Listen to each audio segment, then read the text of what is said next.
Joining me today for the interview is Dr. Susan Brookhart. Sue is a professor emerita at the School of Education at Duquesne University.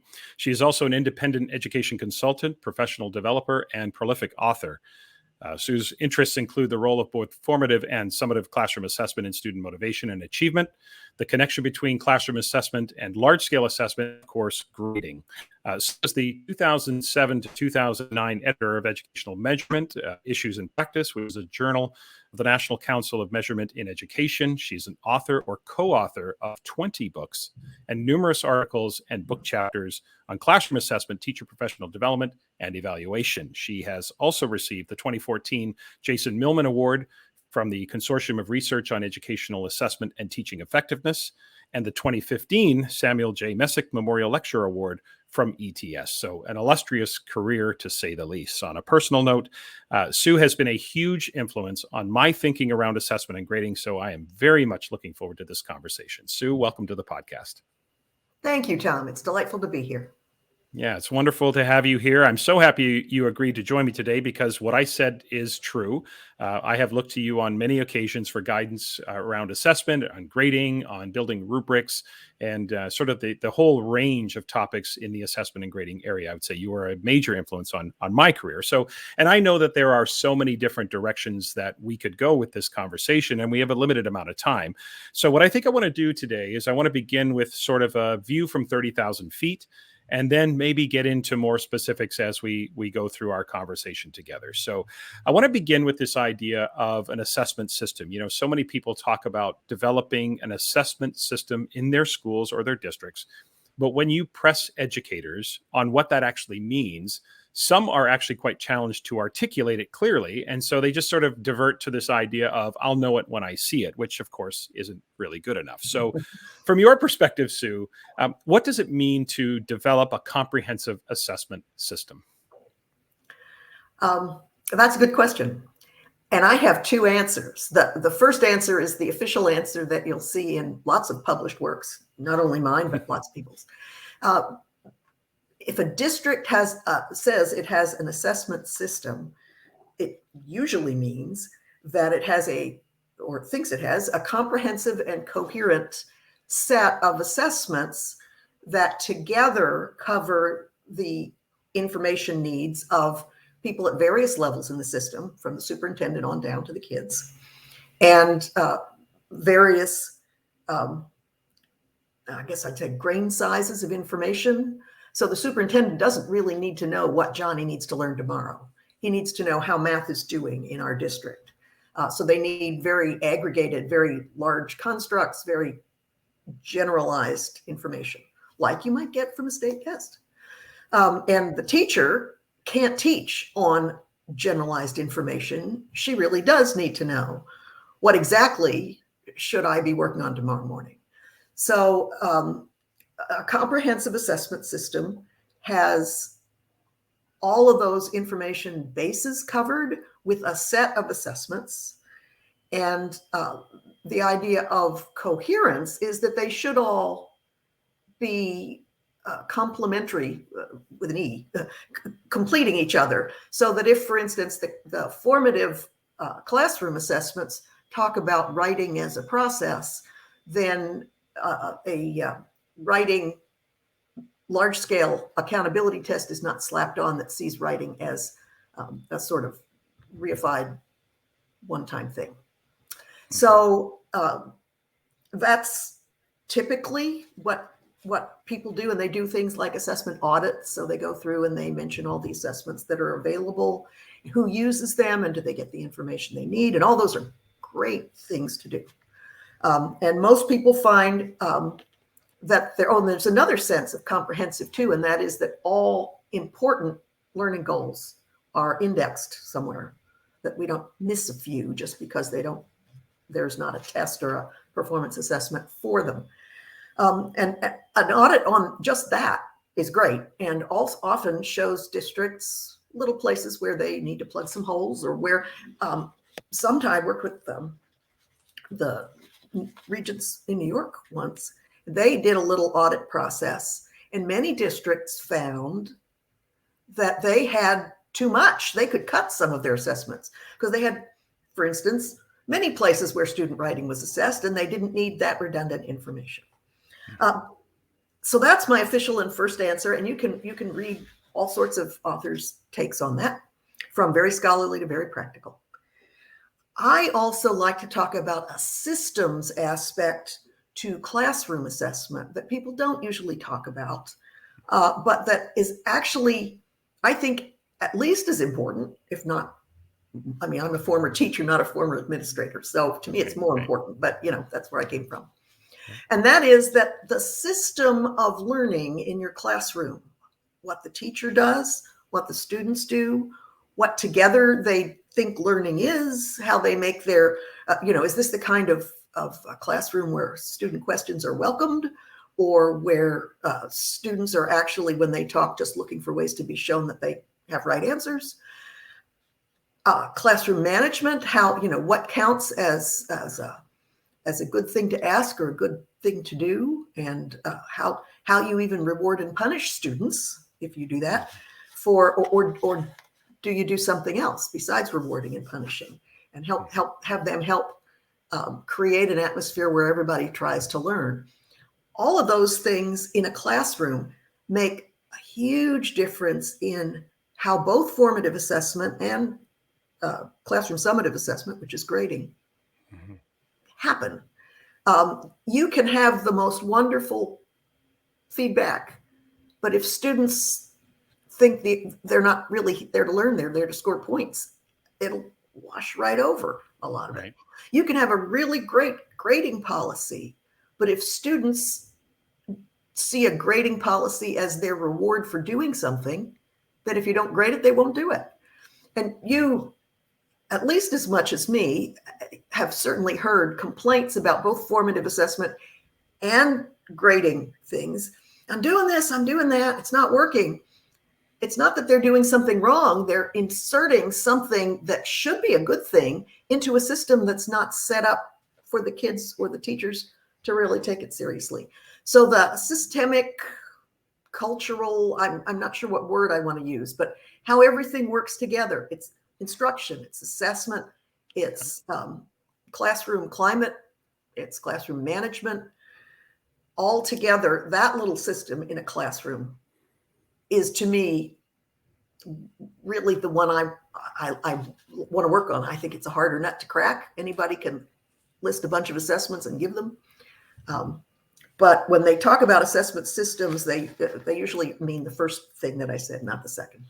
Right. So we're really talking about sort of a assessment system on a macro level, which sort of looks at the relationship between classroom assessment, district-wide assessment, state assessments, even sometimes international assessments. And then we're talking about the systems on a micro level, which is this idea of what happens in the classroom, the systems in the classroom. You made me think of just some recent sort of conversations I've had with teachers, and that we have cultivated this culture. You brought up grading, and we are definitely going to talk about grading in this conversation, but just as kind of a dropping a little bit of a nugget here, the conversations I've had recently a lot with teachers is the fact that we have turned grading into this currency or this transaction where it's like, if the student does this, then they get the points. And we've turned this relationship into kind of a transaction, which it's no wonder a student looks at that situation or that culture and then says, well, if you're not grading this, if I'm not getting the points, then why would I do that? We've almost kind of nurtured that, haven't we? We've kind of created an environment in the classroom where we've turned grades into a currency as opposed to them being a reflection of learning. Would you assertion? Absolutely. And the vernacular, listen to teachers talk about grading. They'll say he earned like it was money. And there was a time, when you and I were in school, most places that was, you need a little rhyme. It's not about what they earn, it's about what they learn. But you also need to put your money where your mouth is, or practice what you preach, or pick your aphorism in a class and act like that. Because if you say that as the teacher, but then your policies and practices assume that it is about what you're earning, because you haven't removed the behavioral stuff into another part of your practice. Right. The kids are not, it would be dumb for them to do something that doesn't count if you are constantly messaging that they need to do what counts. Right. So yeah, we did it to them. We can undo it, but we do have to undo it before all the good stuff that you and I both talk about with teachers will work. For sure. And listeners, you've heard that phrasing many times. Ken O'Connor last spring, Tom Gusky over a year ago, as we've trained them into it. Sue here today, we can train them out of it, but we do have to train them out of it. Another phrase that teachers often use, or students even use it, is my teacher gave me an A, or my teacher gave me a B. Anyway, we're going to get into the grading in a moment. We know that there's near unanimous agreement in the academic literature that effective feedback is how we improve achievement and how we improve learning. And I want to get to feedback in a moment. But first, I want to talk about now the formative purpose of assessment. Obviously, in order to provide feedback, we have to first gather evidence of the student's current standing and use strategies. So now we know that formative assessment is not a new process or a new strategy. And yet it seems like, and I'm not sure if you've had this same experience, but I seem to run into a multitude of operational definitions about what formative assessment is. So Sue, I'm looking to you to set the record straight here once and for all. What are the fundamental principles of formative assessment that teachers really do need to adhere to?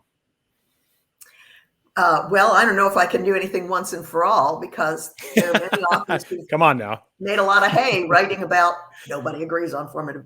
The formative purpose part is not difficult.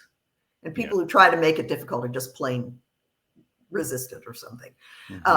Formative means that you use the assessment information to form something.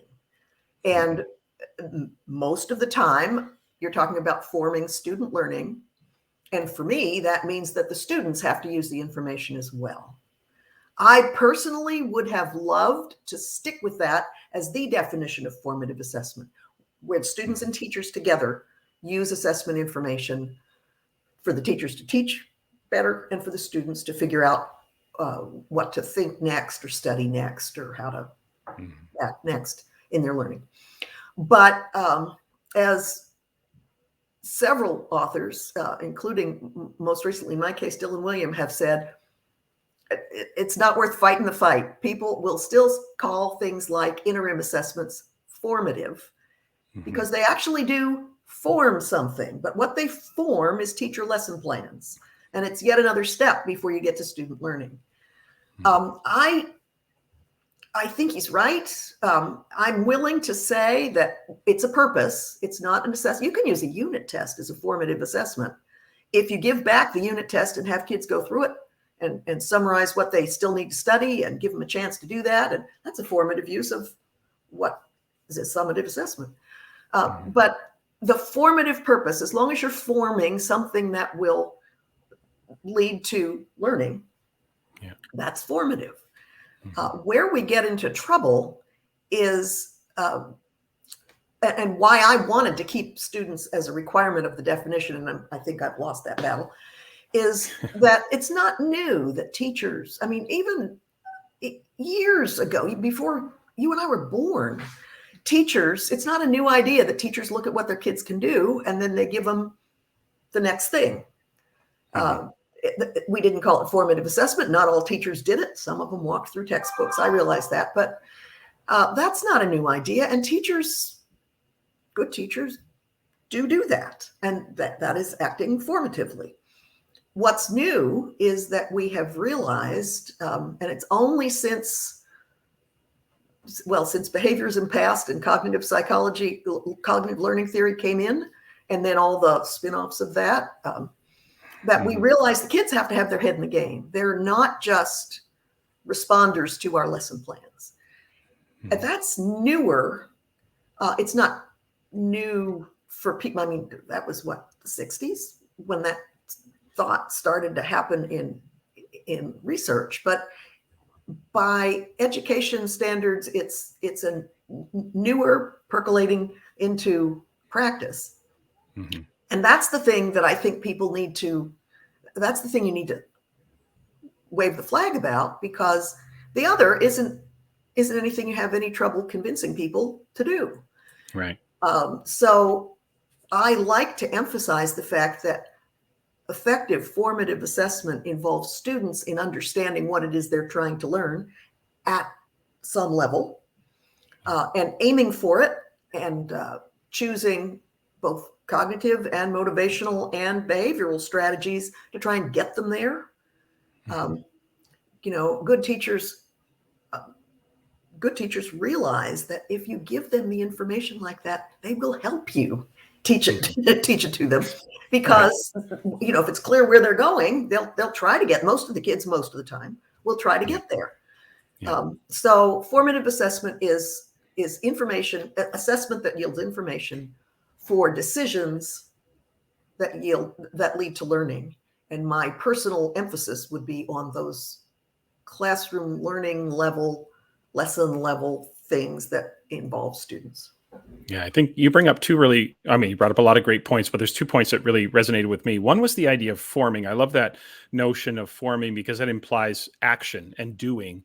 So I think sometimes the idea that, a formative is a summative that doesn't count is kind of the operational definition that some people use, and realizing that in order for an assessment to be formative, it needs to be used formatively. Like, we need to take action and form. And the other point that we brought up right there at the end is that, the informing of classroom practice, every assessment theoretically has the potential to be used formatively, but which are the ones that are going to drive the day-to-day instruction? And that's the information that teachers need to gather the evidence, so we take inventory on where they are. And that day-to-day classroom practice, I think, is really where where students benefit the most in terms of the actions that teachers take, which provides them with the opportunity to provide next steps or what's feedback, and having students in that process as well. So let's talk about feedback, because I think this is sort of the epicenter, if you will. We know that the research says that effective feedback is how we improve student learning. So let's talk about some of the nuances. One of the continual frustrations is, for me, I think, is the oversimplified way with which feedback is talked about in the field. Sometimes I see on social media reference to this idea that, just provide the feedback and you'll have this learning explosion. Provide feedback in absence of a grade or a score, and learning will go through the roof. And it just rarely plays out that way. And I think it's a lot more complex and a lot more nuanced and a lot more contextually sensitive. So, sometimes, feedback, even despite all our best efforts, it doesn't work. And so I guess the question I have for you is, what are some of the nuances, some of the important fundamentals that we need to think about when it comes to effective feedback in a classroom? Another good question. This goes back to that idea of a classroom climate of learning rather than a climate of being evaluated. And in fact, remember you just said that formative assessment is not actually summative assessment that doesn't count. In a classroom where formative assessment is summative assessment that doesn't count, why should I look at the feedback? Right. It's only if I'm trying to learn something, not trying to score points, that the feedback is actually feedback. If I'm just, and the opposite of that, you think, well, what else would the kids be doing? Kids in the other paradigm we're talking about are compliers with teacher directions. Sometimes willingly. Oh, Mrs. Brookhart is so nice. I'll do whatever she asks her to.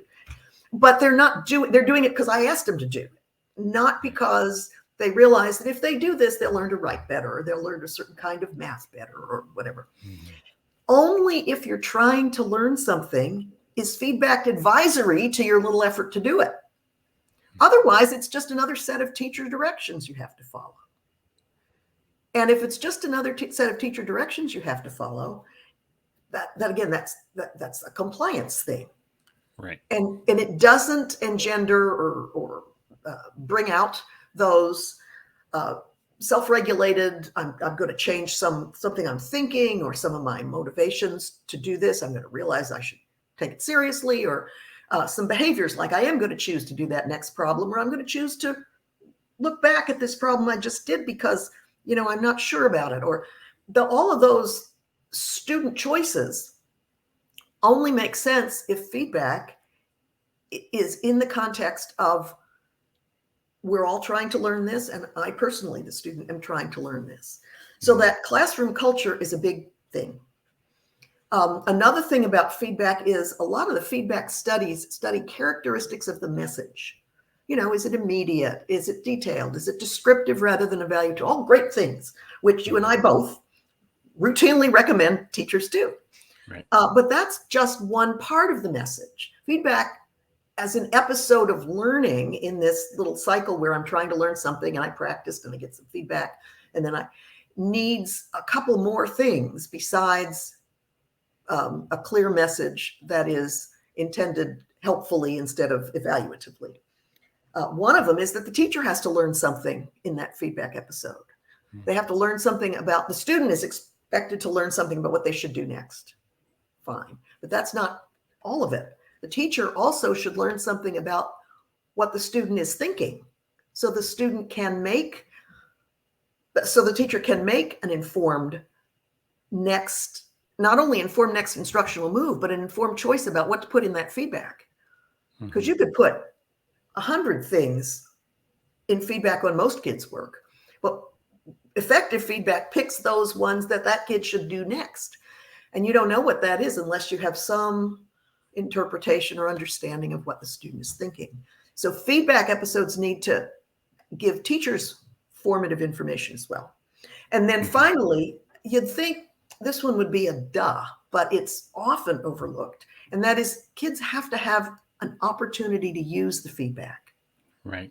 Either right then or maybe tomorrow. I mean, it doesn't have to be 30 seconds from now, but if you just give kids feedback and think, oh, they'll mull it over and they'll use it next time. Even very dutiful students who love school and love your class, that's not how it works. Right. The feedback is advisory too, and you need to what? In writing, it's easy to see, well, you have to create another draft or revise your sentence or something like that. But it works like that in almost all feedback in any subject. If I don't get a chance to take that feedback on board in my little, remember, we're realizing that kids actually do their own learning. They're not just an empty head and you pour in facts. If they don't have a chance to do something, it's gone. Yeah. So that's often overlooked for time reasons or because the teacher feels like she has to move on. And I often, you probably get asked too, good feedback takes so much time. Don't give them feedback unless you're also going to give them time to use it. Right. So I say that all the time. That you just want them to know what you're thinking about don't do it. Yeah. Because it will, if they even read it, it will go in one ear and out the other. Out the other, for sure. You make me, think of two things that I often say in workshops and at conferences, et cetera, about that opportunity. I say often, for the right reasons, teachers are often guilty of giving students too much feedback. And I say to them, you gauge too much by the amount of time you're prepared to give students to act upon the feedback. If you're going to give them ample opportunity to act, then maybe you can increase the amount that they would be working on. But if you're not going to provide them with a lot of time, if you say are pressed for time, then maybe just focus on that which is most pressing. So on the one hand, I think that there's times where we almost overdo it, where we're almost correcting or editing the work as opposed to providing feedback. And the other thing I often say is that we often do too much of the thinking for the students, that providing feedback that can be very efficient in the form of, highlighters or questions or cues or prompts, something that triggers and allows a student to step back into the rubric or the criteria, et cetera, to kind of help self-assess and guide them through that process. So I think your point about, not giving the opportunity, the idea that through osmosis or existence that the feedback will somehow be absorbed into students, that they'll do it next time. No. And certainly, I would be derelict in my duties if I didn't ask you about rubrics. Because, Sue, I have to say that's probably one of the biggest areas of influence that you've had on me. And I know you've had it on so many people. For your guidance. And I know that sometimes we use the rubrics as a source of where and how we provide feedback to students. So I think there's a real link here between feedback and criteria, of course. So I have two quotes from you that I use in my workshops constantly from you, and they are almost always a part of my assessment and grading training. Here's the first one. I'm going to share this quote with you and just ask you to sort of expand on it. It comes from your 2013 book, How to Create and Use Rubrics for Formative Assessment and Grading. And by the way, listeners, if you want to know anything about building rubrics, that is the resource you want to look to. Okay, so here's the quote, and I love this because it really aligns with my thinking as well. And this has been a big influence on me. You say, quote, the biggest mistake teachers make when they use rubrics with performance assessment is that they focus on the task, the product, and not the learning outcome of the proficiency the task is supposed to get students to demonstrate, end quote. So this has led me to be quite forceful in my assertion that rubrics need to be task neutral, that they need to really focus on developing gradations of quality against the standards so that the criteria and therefore subsequently the feedback is more transferable when teachers are assessing the same learning, but creating multiple tasks that are associated with that learning. So I'm assuming you agree with that based on that quote, and correct the record if I'm wrong. But still, what are some of the other principles that teachers should keep in mind when they are developing their rubrics? Because I know that rubrics is a topic that teachers, they understand the importance of fully articulating criteria, but they struggle in terms of that. So some advice for teachers when they start to build criteria for learning goals and standards. Another good question. Well, all of the advice that I'm going to give stems from that observation that the rubric is about assessing the learning. Right. And in the process, of course, you assess the task. I mean, that's the vehicle. Nobody's trying to say the task doesn't count. If you can do a general rubric that is task neutral, or at least applies to a set of tasks, narrative writing rubric or something, then students not only can transfer it, but they can internalize those descriptions of what good work looks like, and they can use it. Eventually, they won't even need the rubric to write a narrative or whatever. But even if you have to be task specific, if there is something that's so unusual about what you've asked your kids to do that you feel you need to be task specific, at least take that same principle that it needs to be about the learning and say, what qualities of this task would show that the student has learned a concept that's in the standards, or learned a skill that's in the standard, or whatever your school uses, if not standards. Evidence of learning. And where that goes often for rubrics is don't count. The student only had 3 grammar errors. Well, what if the student used all kinds of fancy language and complex sentences and dropped a comma here or two, and some other student only used subject, predicate, period, and little tiny vocabulary words that they spelled all correctly, no grammar errors, but who's the better writer? The first one. So counting almost never works. And if counting does work, you're looking at something like a multiple choice test waiting to be born, or you're looking at a behavior like keyboarding 50 words a minute. Right. Well, that is important, but that's you're not no longer in the cognitive domain. You're in the physical domain. It's a different domain.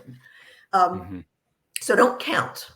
And I have had teachers, because they love this, and they can proof text it to kids. Here, you got this 3 because you had 3 errors. Count them. But it's not a good indicator. It mismeasures kids. And the other thing that I would say, when you're putting rubrics together, is make your criteria about things to do with learning and understanding, or with the skill if it's a skill, but not about surface level features. And it just kills some people to not have a criterion for, I don't know, the quality of the illustrations in the report. Right. But, and you certainly want to encourage high quality illustrations in a report. But if the standard doesn't say anything about making pretty pictures, then what you need to do is say, well, why am I worried about that? Oh, I want the pictures to actually indicate something about what they're learning. So you might have a criterion about the appropriateness of the illustrations. In a science lab report, you might have a criterion about the appropriateness of the graphs. Do they actually communicate the main points of the findings? So it's not that they're pretty. It's something to do with the substance. And if you can't find a connection like that, just say, I want to show people how much nicer it is when the illustrations are great, but that's not, that won't give me any information, or that won't give the student any information about Right. what they're learning. So get rid of surface level feature. Has to be 8 pages. Yeah. You might give them that as a direction in an assignment. We're expecting this will be about 8 pages. You could give them a checklist of things to look at before. Is it 8 pages or at least close? Yeah. Because what I'm thinking about is in depth enough that probably if it's only 2 pages, it's not. But you don't, the rubric for feedback and grading, for the cognitive, the learning feedback and grading, is about what they wrote in those 2 pages. Right. Whatever it is. So The quality. Yeah. No surface level features. It's hard. I have literally had fights, well, polite professional fights with teachers in tears, because when you give especially beginners at whatever you're teaching, rubrics that say it has to be this, it has to be that, it has to have 3 pictures, it has to, then they go down the rubric like little teacher pleasers, and they come up with something that looks like they're learning. Yeah. But that's not evidence that they are. That's right. Yeah. I think when I work with teachers and help them develop criteria, I say, if you're going to, especially when they're sort of newer to building rubrics, if you're going to use numbers, add a qualifier of a sort of a quality statement beyond it. So at least 2 examples that deeply connect or support the assertion at the topic sentence, or trying to help them see that whole notion of that. It's just finish the thought. I agree with you. I mean, through your influence, for sure, I've adopted the phrasing, quality over counting, in the idea that when you build your criteria, it should be a gradation of quality, not counting features and these sort of binary choices. The other thing I wanted to touch base with you on, Sue, is a question I get a lot, is, when teachers get into building rubrics, the question is, what type of rubric should I use? Should I use an analytic rubric? Should I use a holistic rubric? Should I use a single point rubric? What types of rubrics? So when you get that question, what type of rubric should I use? How do you answer that question? Think first about purpose. If it's a rubric that you are going to use with students in their practice work, and then use the same rubric or one very much like it to grade, then analytic gives more feedback. If you have like 3 or 4 criteria and the teacher can indicate something about each of them, then the student has at least 3 or 4 elements of feedback there. Right. Instead of a holistic rubric, which would use the same criteria, but it would use them, one of those judgments of, on balance, this is what your work looks like. And the student might not know, takes a reasonable, expresses an opinion, a clear opinion, and supports it with good evidence. And if the student gets a 3 instead of a 4 on that rubric, and it's a holistic rubric, they don't, unless there's additional written feedback, they don't know, should I work on my opinion, have my clarity of my opinion, or should I work on my support, or whatever. So analytic gives better feedback. Yeah. If it's quick, if it's like the final exam, the kids aren't going to see it and you're not going to, holistic, it's quicker. And holistic does not mean you have fewer criteria. It's just that you consider them all at once. Right. I am not a huge fan of single point rubrics, and I won't, never say never, but here's why. For me, the great things about rubrics is that they not only have criteria, but they have performance level descriptions across the range of performance. Mm-hmm. So if I'm a student and I don't support my opinion very well, I can read what a 1, a 2, a 3, and a 4 looks like. Mm-hmm. And I can match my work to those. And I can say, oh, I'm here. But if I did that, I could, even without teachers writing additional feedback. Right. And single point rubrics that are essentially a criterion down the middle, and more or less, they push, in my mind, toward the evaluative kind of thinking. There are not those descriptions of, so what does it look like if I'm just beginning and my support is weak, but it's there. Mm-hmm.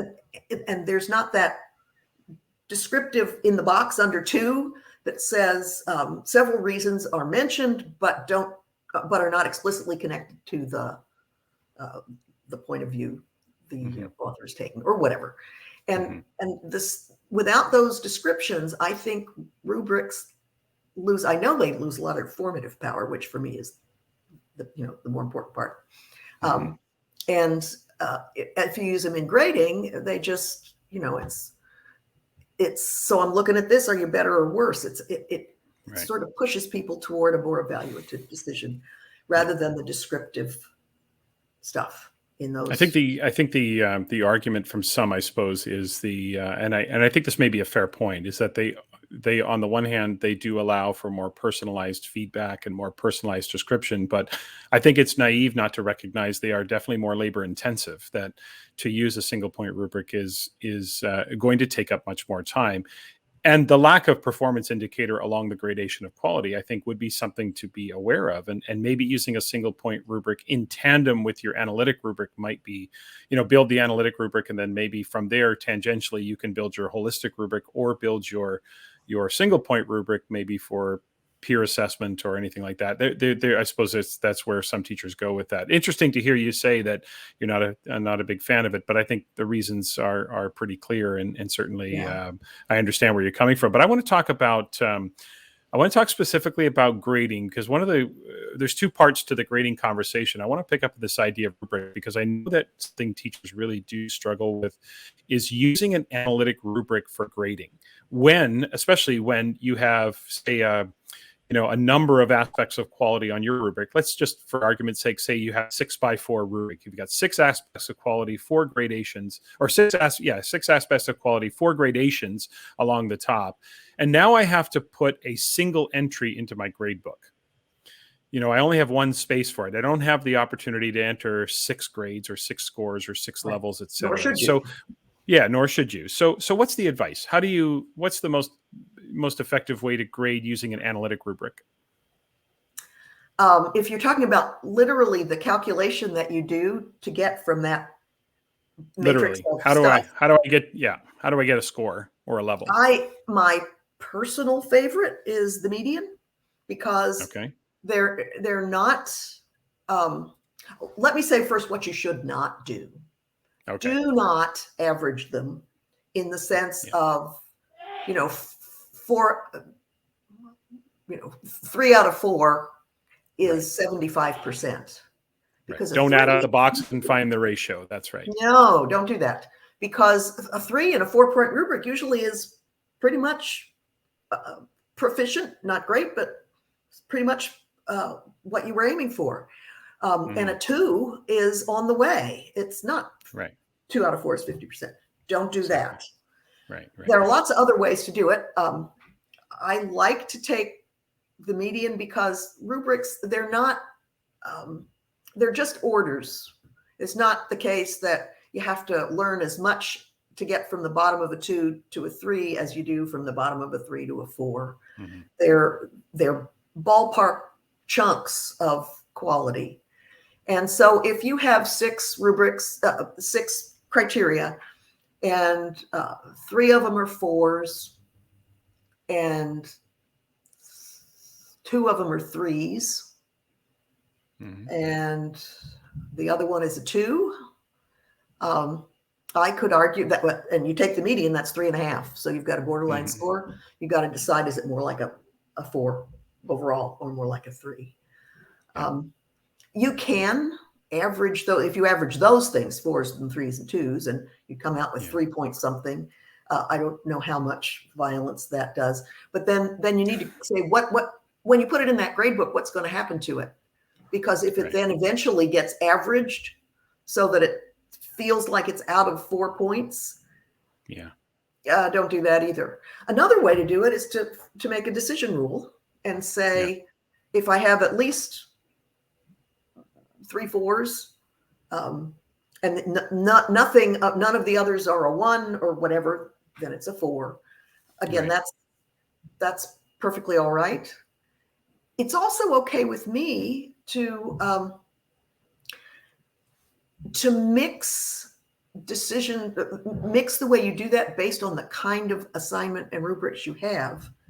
Okay. As long as you don't average them. And as long as you don't put them in a grade book where eventually they will get averaged and that violence will be done to them. So I'm less concerned about boiling the 6 down to one summary number than I am what happens to that summary number when you stick it in the grade book. Is there something in there that says out of 6 eventually that makes it part of an average? Because that will mess you up. It will not keep the meaning that you intended it to have. Right. So I think that averages, decision rules, as long as they're within the context of the rubric, you're okay. Yeah. I think I've tried to curb my language too when talking about rubrics and not calling it a 4-point scale, but calling it a 4-level scale. Then trying to not use the word point to give the association of that sort of traditional point accumulation mindset. I think there's lots of different ways to do it. I think it's important to just help guide that decision. Okay, let's finish up by talking about grading. Here's the second quote that I often use, and I want to ask you on the heels of this quote to talk about some of the principles of grading that ensure teachers accurately report. But this is one of my favorite Brookhart quotes that is always a staple in my workshop, and it is this. It's from the 2013 handbook on classroom assessment and grading. It was a chapter you wrote in that.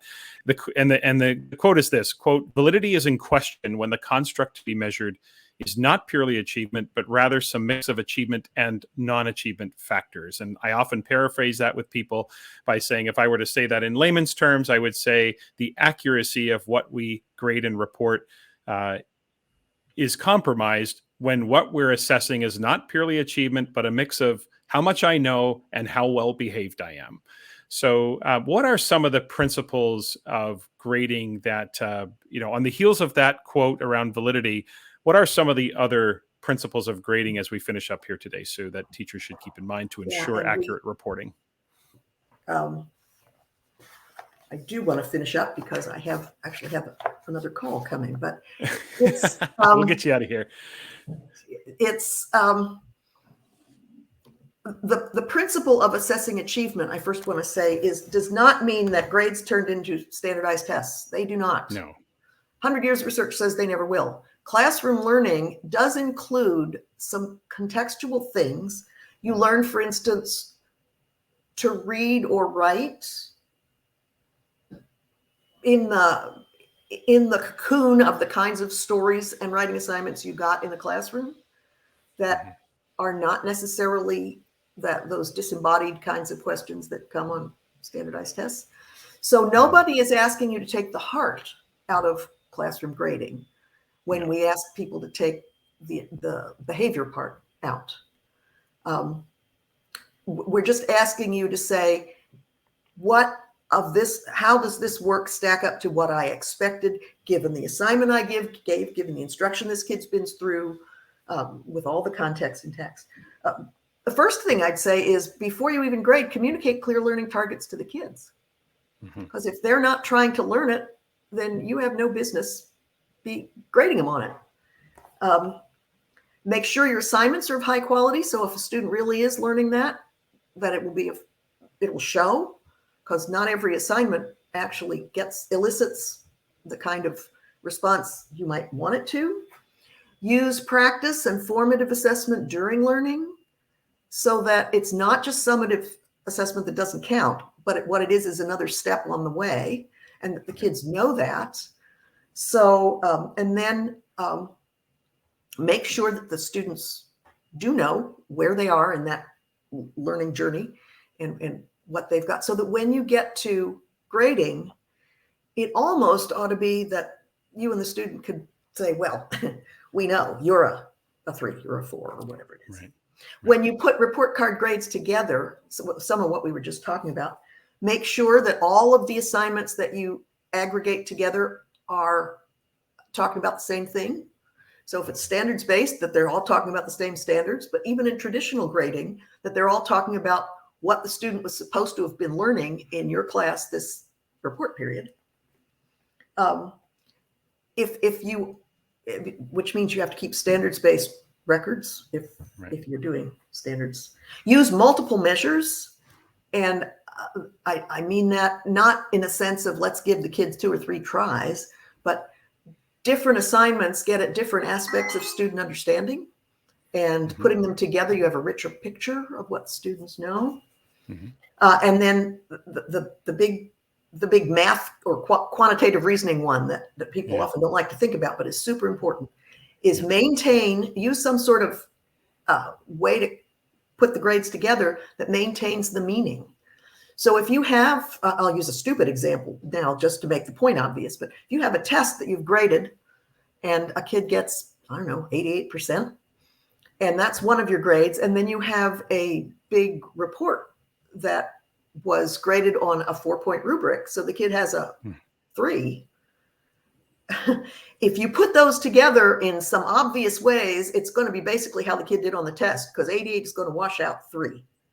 Right. So you need to make sure that you use some kind of combining methods, which I won't bother to spew out now, but they're books, mine, yours, others, that maintain the meaning of what comes out the end of that, so that the project, if it was a project, counts what it's supposed to count, perhaps equal to the test, maybe even more to the test, depending on whatever you told the kids. So that, and those combinatory methods are not always obvious. You have to think about them. And in your grading software, you have to check and make sure that the grading software is doing what you think it's doing. And if it's not, you have to figure out how to change that. And then finally, I would say involve students. Get them to help you with the policies and practices so that they understand. Get them to help you with the formative assessment in all the ways we've already talked about. So they're already involved. So that a grade is what Rick Stiggins, I don't know, 20, 30 years ago now, used to say, no surprises and no excuses. Right. I remember him saying that for sure. Sue, I know you're pressed for time. We've got 2 questions as we finish up today. 2 questions left. This first one is they're both questions I ask everybody who comes to the podcast. The first one, you can take this in any direction you want to. But the question is, educationally speaking, what keeps you up at night? In a word, equity. Yeah. And I worry about everything from the big stuff, like when I was a college professor at Duquesne and many of my students were going to be superintendents, they were all worried about things like tax bases. And in some districts, they just have more money to spend than other districts. Background and experience of students, especially with things like access to stories being read and books to read. And, there are all kinds of stories about, Dolly Parton giving books to kids who never had them and what a difference that makes. It's true. I have had a little breakthrough on that front. I worked actually last year it was during the pandemic, so it was all remote, with some arts teachers in New York City who on their own came up with the idea that good formative assessment is an agent for equity. Because at least in your classroom, every kid has access to what are we trying to learn and the criteria for good work. How will I know the work is good? So that despite lack of fiscal resources or background resources of whatever kind, in your classroom, if you make sure that every kid knows what they're trying to learn, and it's something that they really should be trying to learn and should be able to learn, and how they'll know they'll do it, you give them the power to do, at least in your classroom, the most equitable job you can. But I worry about equity in all kinds of big contexts and small, because I don't think we're getting all that much better at it.